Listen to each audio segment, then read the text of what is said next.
नमस्कार मेरे बीएलओ साथियों। मैं अखिलेश बेनीपट्टी ज़िला मधुबनी से एक बार फिर आपके लिए लाया हूँ बहुत ही महत्वपूर्ण वीडियो।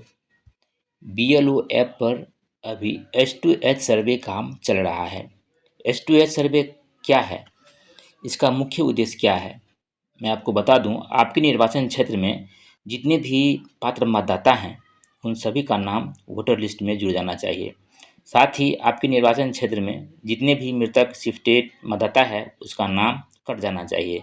साथ ही अगर मतदाता आधार देते हैं तो उसका लिंक भी हो जाना चाहिए।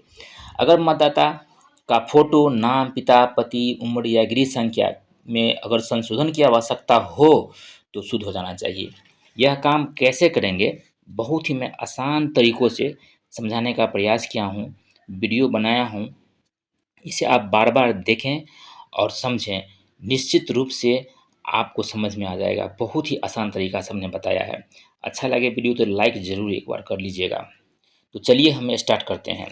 सबसे पहले आप बीएलओ ऐप को प्ले स्टोर से अपडेट कर लेंगे। उसके बाद जैसे ही अपडेट करेंगे तो आपके सामने में इस प्रकार से इंटरफेस आएगा। H2H सर्वे जो नीचे लिखा हुआ है उसको जैसे ही आप क्लिक करेंगे तो आपके सामने में ऐसा इंटरफेस आ जाएगा।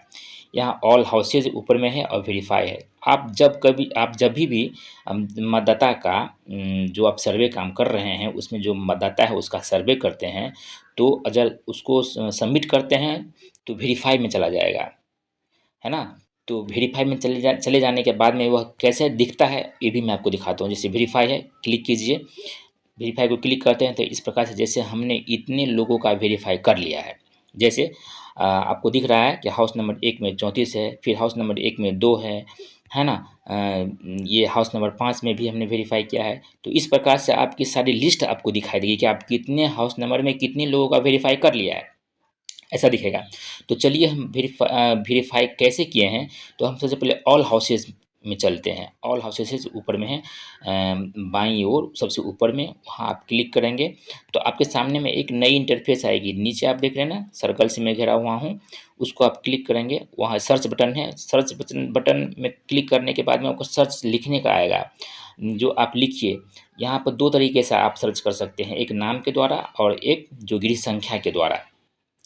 तो गृह संख्या के द्वारा आप कीजिए, अच्छा रहेगा, क्योंकि गृह संख्या एक बार उसमें डालने के बाद उसका लिस्ट आ जाता है।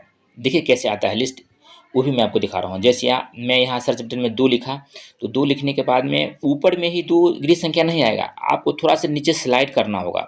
नीचे स्लाइड करेंगे ना तो आपको दिखेगा ज़रूर हाउस नंबर H नंबर 2, है ना। तो H नंबर 2 जैसे आपको दिख रहा है, इसका मतलब है कि H नंबर 2 को हम जैसे यहाँ क्लिक करेंगे व्यू फैमिली मेंबर में, H नंबर 2 का जो व्यू फैमिली मेंबर है उसको जैसे क्लिक करेंगे ना तो उसकी सारी जितने भी उसके मेंबर हैं, जितने भी उसके सदस्य हैं उस हाउस में, उनका विवरणी इस स्क्रीन पे आ जाएगा। देखिए ध्यान से उसको देखिए आप H नंबर 2 है, व्यू फैमिली को यहाँ हम सर्कल किया हुआ उसको हम क्लिक करेंगे। जैसे हम क्लिक करेंगे तो हमारे सामने में इस प्रकार से इंटरफेस आ जाएगा। मतलब उन मेंबर का नाम है, उस निर्वाचक का नाम एकदम आप देखिए, बाएं साइड से आप देख सकते हैं ऊपर करके। इन सारे लोगों का सर्वे करना है। जो हरी रंग से दिखाया गया है उसका नाम लिखा हुआ है। मान लीजिए चलिए कि हम एक किसी मेंबर को सर्वे करते हैं, आपको दिखाते हैं कैसे सर्वे करेंगे। तो हम सर्कल किए हैं, मान लीजिए उसको हम टच करते हैं। जैसे हम टच करेंगे ना तो हमारे सामने में इस प्रकार से उनकी पर्सनल इन्फॉर्मेशन आ जाएगी, उस व्यक्ति की जिसको हमने टच किया है। जहाँ देवी लिखा हुआ था उसकी इन्फॉर्मेशन आ जाएगी। उसको आपको कुछ भी नहीं करना है, उसका आ जाएगा कि आप वो किस असेंबली में हैं, उसका ज़िला कौन सा है ना, एप्लीकेंट का नाम क्या है, उसका एपिक नंबर क्या है, ये सारी इन्फॉर्मेशन आपको दिखना शुरू हो जाएगा। आपको करना क्या है, ये जो इन्फॉर्मेशन पर्सनल डिटेल है इसका, उसको आपको कुछ भी नहीं करना है ना। तो आपको ऊपर थोड़ा स्लाइड कीजिएगा और थोड़ा सा स्लाइड करेंगे ना तो आप देखेंगे उसका डेट ऑफ बर्थ है, DOB डेट ऑफ बर्थ है। जो पहले से जो व्यू अटैच्ड डॉक्यूमेंट्स है ना, जो पहले से जब वो अपना नाम डलवाए, जिस दिन वो अपना नाम मतदाता सूची में डलवाए तो उसके साथ साथ कुछ डॉक्यूमेंट्स भी दिए हैं। ये जो आपको ब्लू कलर से लिखा हुआ है उसको आप नहीं टच कीजिएगा। ये जो जहाँ जहाँ ब्लू कलर से लिखा हुआ है उसको टच नहीं करना है, जो सर्कल में घेरा हुआ है, नहीं तो आपको ये बैक कर देगा। मतलब पुनः आपको मेन टेस्ट पर लेके चला जाएगा। तो इसको आप कुछ नहीं करना है, उसको वैसे छोड़ेंगे। यहाँ पर डेट ऑफ बर्थ है ना, तो उसको आप क्या करेंगे, थोड़ा स्लाइड करेंगे। आप जैसे स्लाइड करते हैं ना, तो व्यू अटैच एड्रेस के नीचे में थोड़ा ध्यान से देखिए, तो इसमें लिखा हुआ है period of ordinarily residing at this place. मतलब इसका अर्थ हुआ कि यह जो मतदाता है इस स्थान पर वह कब से रह रहा है। तो जो जन्म लिया होगा वो तब से रह रहा है, जो शादी किया है उसके बाद से रह रहा है। तो किस साल से रह रहा है, वो जन्म लिया तो उस वर्ष का नाम लिख देंगे। यहाँ पर है ना, ये कैलेंडर का फोटो दिख रहा है। जैसे हम यहाँ पर वाई वाई वाई लिखा हुआ है वहाँ पर टच करेंगे ना, तो मुझे ऑप्शन मिलेगा कि किस ईयर से वह यहाँ पर है, वह ईयर लिख दीजिए। आप आसानी से इसे कर लीजिएगा, बहुत ही आसान है। आपसे टच करके देखिए हो जाएगा।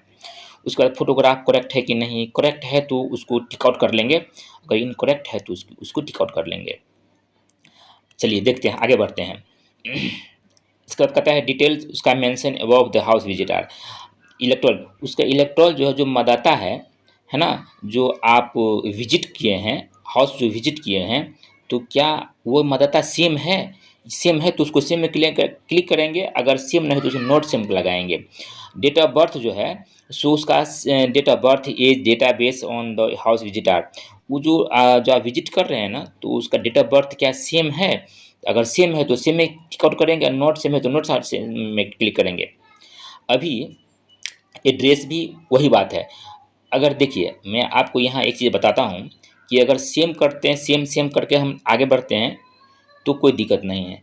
अगर हम नोट सेम करते हैं ना, नोट सेम करते हैं ना, तो इसका मतलब है कि उसमें संशोधन की आवश्यकता है। उसमें आपको फॉर्म 8 भरना होगा। तो मान लीजिए अभी हम आपको दिखाते हैं कि अगर हम नोट सेम कर दिए तो फिर क्या होगा।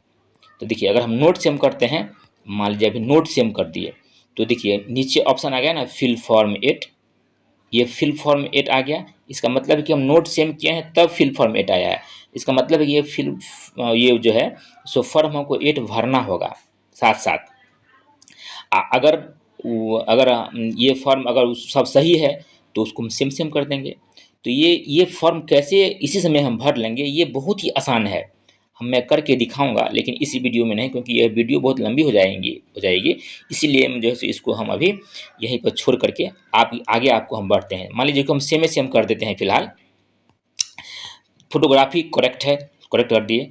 इलेक्ट्रॉल डिटेल्स मेंशन सेम है तो सेम में कर दिए। डेट ऑफ बर्थ सेम है, सेम कर दिया। हाउस सब सेम है, सेम कर दिए। ये तो सेम हो गया, आसान हो गया।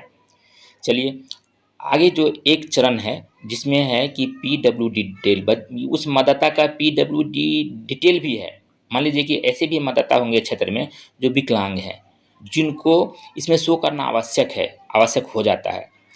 तो उस स्थिति में क्या करेंगे, ये भी बहुत आसान है। मान लीजिए कि अभी नहीं है तो हमने नो किया हुआ है। PWD डिटेल मतलब दिव्यांग का हमको इन्फॉर्मेशन इसमें देना है। तो अभी अभी नो है। चलिए अगर यस रहता तो फिर क्या होता, यस रहता तो फिर क्या होता। तो मान लीजिए देखिए अगर हम यस करते हैं तो क्या सूचनाएं आती है, क्या हमको इसमें भरना पड़ेगा। ये बहुत आसान तरीका है, आपको ये भी मैं बता देता हूँ। चलिए पहले हम PW को समझ लेते हैं। चलिए हम PW को समझ लेते हैं। जैसे हम यस किए PWD वाला कॉलम में, तो हमारे सामने में ऐसा इंटरफेस आएगा। मतलब है कि देखिए सर्कल को इसमें लिखा हुआ है कि वह कितना परसेंट विकलांग है। कितना परसेंट विकलांग कैसे पता चलेगा, तो पता चलेगा कि उनसे हम पूछेंगे कि क्या आपको कभी सर्टिफिकेट मिला है क्या। उसमें परसेंटेज लिखा रहता है, वो देख करके उसमें परसेंटेज भर देना है। और साथ साथ आपको ये भी भरना है, ये भी टिक आउट करना है कि वह कौन से विकलांग है, शारीरिक है, देखने में बाहर है, गूंगा है या अन्य है। जो इंग्लिश में भी लिखा हुआ है, लोकोमोटिव है, विजुअल है, डीप डैम्प, ये इफ एनी है ना। तो इसमें से किसी को एक होगा तो उसको टिक आउट कर लेंगे। टिक आउट करने के बाद में जैसे टिक आउट कर लेंगे तो हमारा बस इतना ही काम इसमें PWD वाला में है। अगर है तो इसको टिक आउट कर लेंगे, अगर नहीं है तो फिर हम नो करेंगे। तो चलिए अभी नहीं है तो हम नो किए हैं, ठीक है। अब हम चलते हैं आधार डिटेल में। मान लीजिए कि कोई भी ऐसा मतदाता है जो आधार दे दिया है, तो इसी पीली रंग से है ना, रिसीव्ड आधार लिखा हुआ, आधार रिसीव्ड लिखा हुआ, और यह गोल सर्कल में हरी हरी रंग से लिखा हुआ आपको मिलेगा। मान लीजिए कि ऐसे भी व्यक्ति हैं जो आधार नहीं दिया है, वो है ना, तो आधार नहीं दिया है, वो आधार दे रहा है, कह रहा है कि आधार इससे मेरा जोड़ दीजिए। तो उसमें क्या करेंगे, यहाँ भी जैसे लिखा हुआ कि आधार नहीं रिसीव्ड है, उस समय हम क्या करेंगे, तो ऐड आधार को क्लिक करेंगे। कैसे करेंगे ये भी बहुत आसान है, आसानी से आप कर सकते हैं। ऐड आधार को हम क्लिक करेंगे, ऐड आधार को क्लिक करेंगे ना, इस प्रकार से टिक आउट कर लेंगे, तो हमारे सामने फिर नीचे में एक आ जाएगा फिल फॉर्म 6B, मतलब ये फॉर्म 6B है ना, सो ऐड आधार को के लिए है। तो ये भी बहुत आसान है। तो ये कैसे करते हैं पहले हम इसको समझ लेते हैं, उसके बाद हम इन्फॉर्मेशन पर जाएंगे, नीचे जो इन्फॉर्मेशन है उस पर जाएंगे। तो देखिए ये भी बहुत आसान है, बहुत आसान है, आप करिएगा, बहुत आपको अच्छा लगेगा और आप स्पीड में भी करना शुरू कर दीजिएगा, क्योंकि वीडियो को आप एक बार दो बार देखिएगा तो पूरी की पूरी समझ में आ जाएगी। तो चलिए हम एक बार देखते हैं फिल फॉर्म 6B कैसे भरते हैं, मतलब आधार के उसको हम कैसे जोड़ते हैं। तो चलिए हम आपको एक बार करके दिखाते हैं। देखिए इस प्रकार से अगर फिल फॉर्म 6B है ना, तो आप इसको क्लिक करें, इसी को फिल फॉर्म 6B को क्लिक करें। जैसे क्लिक करेंगे ना, तो आपको सामने में ऐसा इंटरफेस आ जाएगा, मतलब कि आपके सामने में मैं जो सर्कल में रेड कलर से सर्कल किया हूँ ना, ये खाली था, इसमें कह रहा था कि ईपिक नंबर डालिए इसमें।